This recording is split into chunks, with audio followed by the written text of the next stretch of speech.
He smirked the moment she walked into the operations center. Colonel David Riker had seen plenty of civilian consultants come and go, usually brought in by higher-ups who didn't trust the judgment of the very people risking their lives. In his mind, most were just theorists, academics, or corporate experts who thought simulations were the same as real-world firefights. He didn't have the time or patience for another outsider meddling in his mission.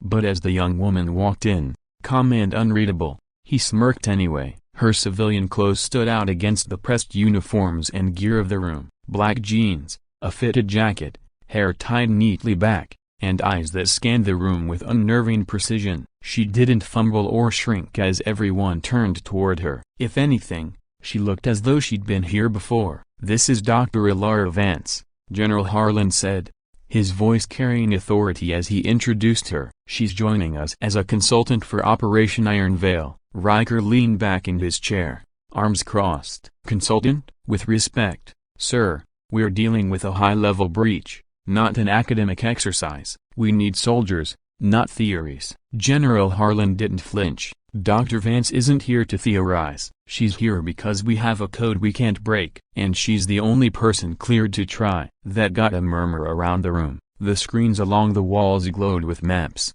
surveillance feeds, and lines of encrypted data rolling endlessly, mocking the team with their unsolved riddle.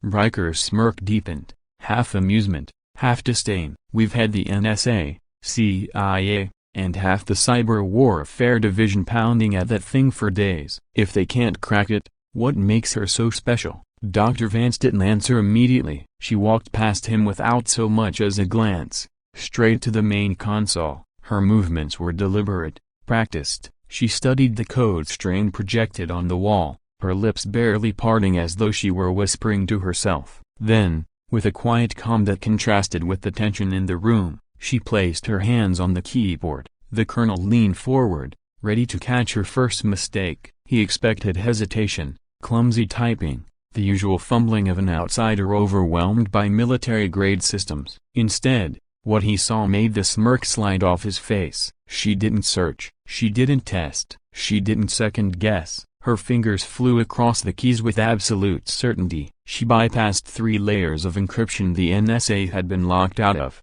then paused only to enter a sequence of numbers and letters so specific it looked like she had memorized it. The system beeped, paused, and then a broken bar unlocked. The room went dead silent. Riker froze. He knew that string. Everyone in the room did. It was the master override a sequence buried so deep into the Iron Veil system that only the original architect could have known it. And according to every classified file, that person had disappeared 5 years ago. "Impossibly broken bar," he muttered. His eyes locked on her hands as the data opened before her. Dr. Vance leaned back slightly, her face calm, almost detached. "There, you should have full access now." The silence was broken by General Harlan, who cleared his throat. "Colonel, meet the architect of the Iron Veil Protocol." Riker felt his chest tighten. He looked at her again, really looked, as the realization hit him. He remembered whispers, classified rumors of a prodigy coder who had designed the backbone of Iron Veil, an adaptive encryption system so advanced it bordered on science fiction.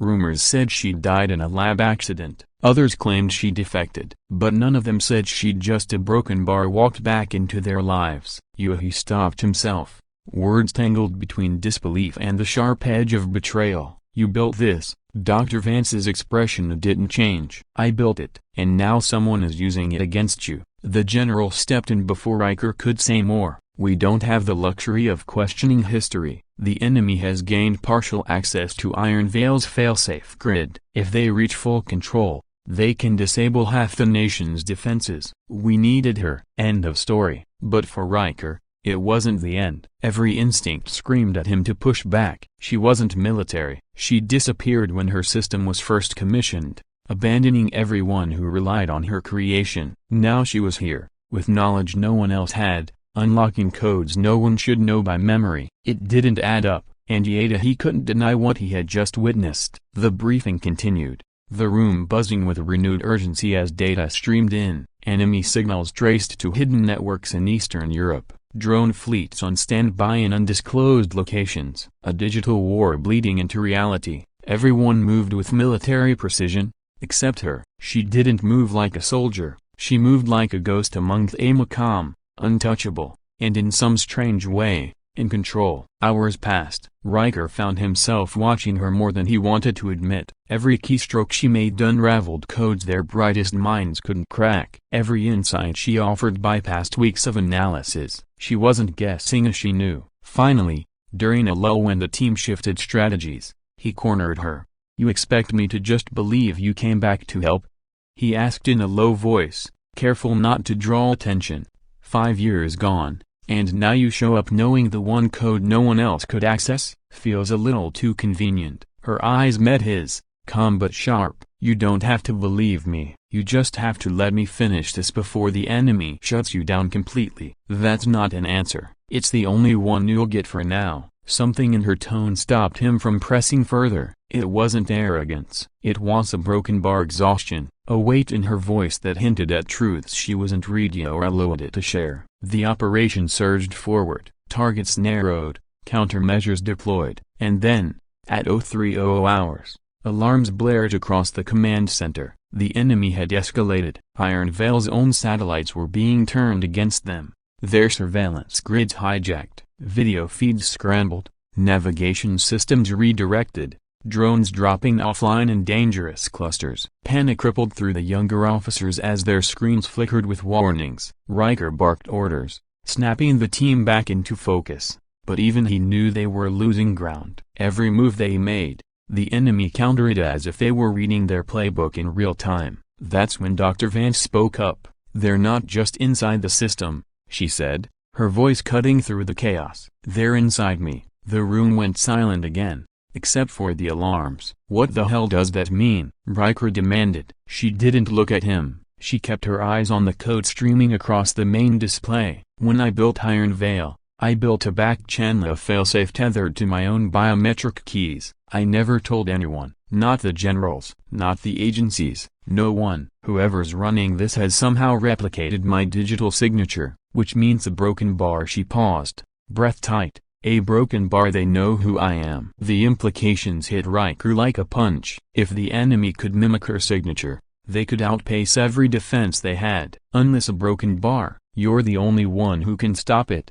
he realized. She gave a faint, humorless smile. "Now you understand why I came back." The next hours blurred into a battle not of bullets, but of code and will. Riker stood behind her, issuing commands to his soldiers, holding the physical perimeter, while she waged a silent war on the screen. Every time the enemy deployed a countermeasure, she dismantled it. Every time they tried to lock her out, she slipped back in, faster, sharper, more relentless. It was like watching a duel, only she knew how to fight. But the strain showed. Sweat beaded at her temple. Her fingers trembled ever so slightly as the speed increased. Riker wanted to say something, to steady her, but she didn't need comfort. She needed space to work. Finally, as dawn broke outside the fortified compound, she leaned back, exhaling deeply. "It's done," she whispered. The screen stabilized. The hijacked satellites flickered back under control. The swarm of red warning lights faded one by one until the room glowed steady green. The enemy's signal went dark. The operation had been saved. For a long moment,